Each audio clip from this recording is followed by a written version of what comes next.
다음 소식입니다. 권영세 비대위원장이 국민의힘의 문을 활짝 연다고 선언했습니다.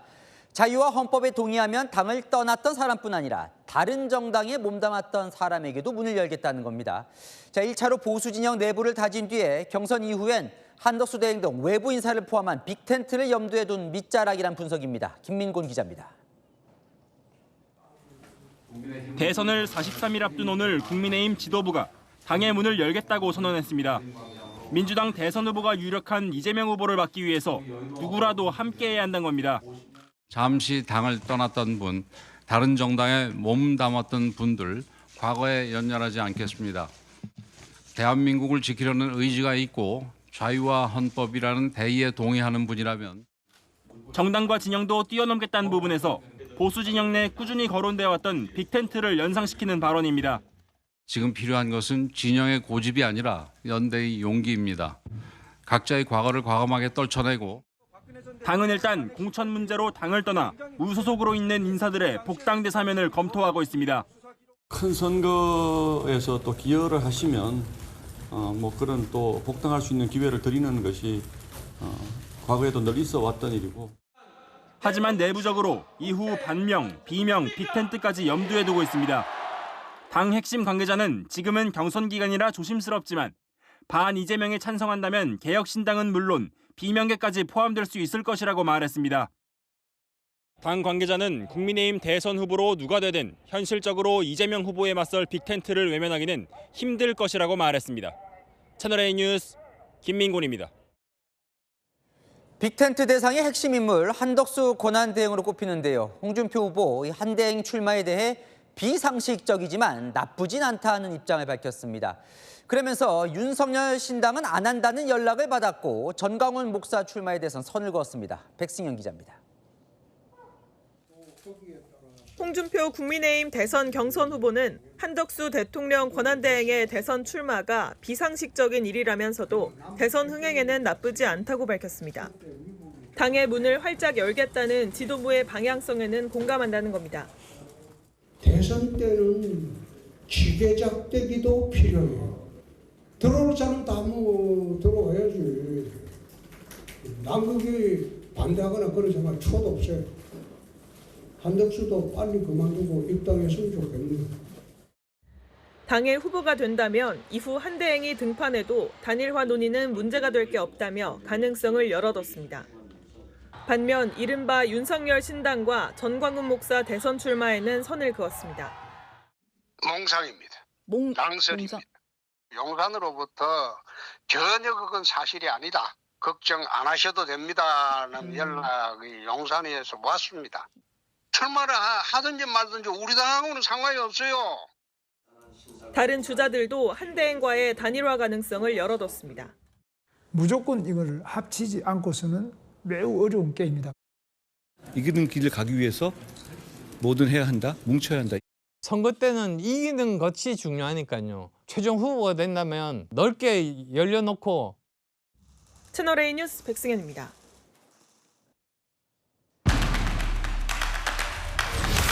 안 기자, 정치부 이세진 기자 나왔습니다. 국민의힘 오늘 회의에서 문을 활짝 연다고 선언을 했습니다. 어디까지 문을 열지를 두고 해석들이 분분합니다, 지금.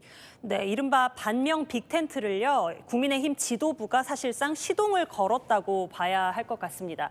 시점에 주목할 필요가 있는데요. 내일 국민의힘 후보가 4명으로 정리되는 시점인데 아직 경선 중이죠.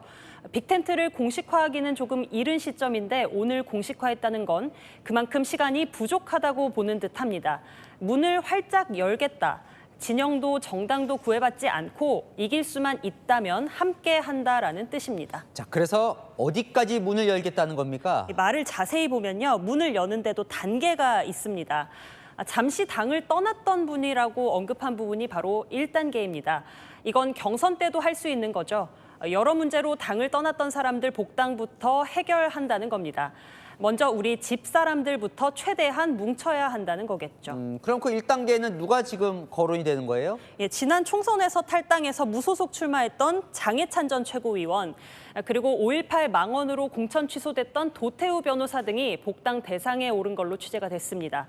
당시에는 무소속 출마하면 안 받아주겠다고 했었지만 일단 뭉쳐야 하니 대사면을 하겠다는 거죠. 근데 사실 그건 뭐 빅텐트라고 보기는 어려울 것 같아요. 예, 더 주목해볼 부분은 이제 다음 문장입니다. 다른 정당에 몸담았던 분들 역시도 과거에 연연하지 않고 함께 하겠다고 했습니다.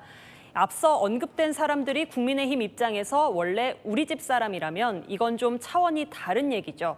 반 이재명 빅텐트를 암시하는 겁니다. 자, 그건 그러면 누구를 의미하는 거예요? 염두에 둔 게 있을 것 같은데. 예, 당 관계자들에게 물어보니까요. 이 대선 경선이라 조심스럽다는 반응을 보이면서도 제한은 없다라고 했습니다. 국민의힘을 떠나서 창당한 이준석 개혁신당 대선 후보를 언급했고요. 민주당 비명계 이낙연 새미래민주당 상임고문도 만나볼 수 있는 것 아니냐라는 반응이 있습니다. 그러면 한덕수 권한대행에 해당되는 말은 또 없는 것 같기도 하고요. 네, 국민의힘 핵심 관계자는요. 결국 빅텐트는 보수 통합으로 시작을 해서 민주당 비명계를 끌어안고 한덕수 대행까지 다 포함하자는 개념이라고 설명하더라고요. 이재명 후보를 현실적으로 다 뭉치지 않고는 이기기가 쉽지 않으니 뭉쳐야 한다. 밑자락을 깐 것으로 봐야 합니다. 근데 사실 국민의힘 최종 확정된 후보가 단일화 안 하겠다고 하면 그만 아닌가요? 예, 물론 그런데요. 현실적으로는 국민의힘 후보 혼자 힘으로 이재명 후보를 이기기 힘든 상황이라서 단일화가 불가피하다라는 압박이 보수 진영 내에 있습니다. 후보들도 조금씩 단일화를 여는 분위기인데요. 김문수 후보는 한 권한대행과 합치지 않고는 어려운 게임이다. 가장 적극적이고요. 한동훈 후보나 홍준표 후보도 뭉쳐야 한다며 가능성은 열어뒀습니다. 국민의힘만의 자력만으로 이길 수 있는 선거냐? 그건 아니라는 문제의식이 있는 거죠. 안철수 후보는 후보들끼리 내각을 같이 구성하는 건 어떠냐 이런 제안도 하더군요. 네, 뭉치자라는 또 다른 아이디어가 바로 팀 오브 라이벌스입니다. 오늘 또 이야기를 했는데요. 대선에서 경쟁한 사람들이 함께 내각을 구성하자라는 구상입니다. 당 지도부도 좋은 아이디어라는 반응인데요. 요지는 앞선 얘기들과 같거든요. 뭉쳐야 한다입니다. 구상은 뭐 빅텐트 그럴듯한데 이게 현실적으로 쉽진 또 않은 대목이 있죠. 예, 뭉쳐야 한다라는 원칙에는 동의하더라도요. 어떻게 뭉칠지 이런 세부 강론이 늘 논쟁이었습니다. 남은 대선 시간은 제한적인데 세부 조율에 막상 들어갔을 때 합의를 볼 수 있느냐는 완전히 별개의 문제인 거죠. 악마는 디테일에 있다라는 말이 괜히 있는 게 아니니까요. 네, 알겠습니다. 아는 기자 이세진 기자였습니다.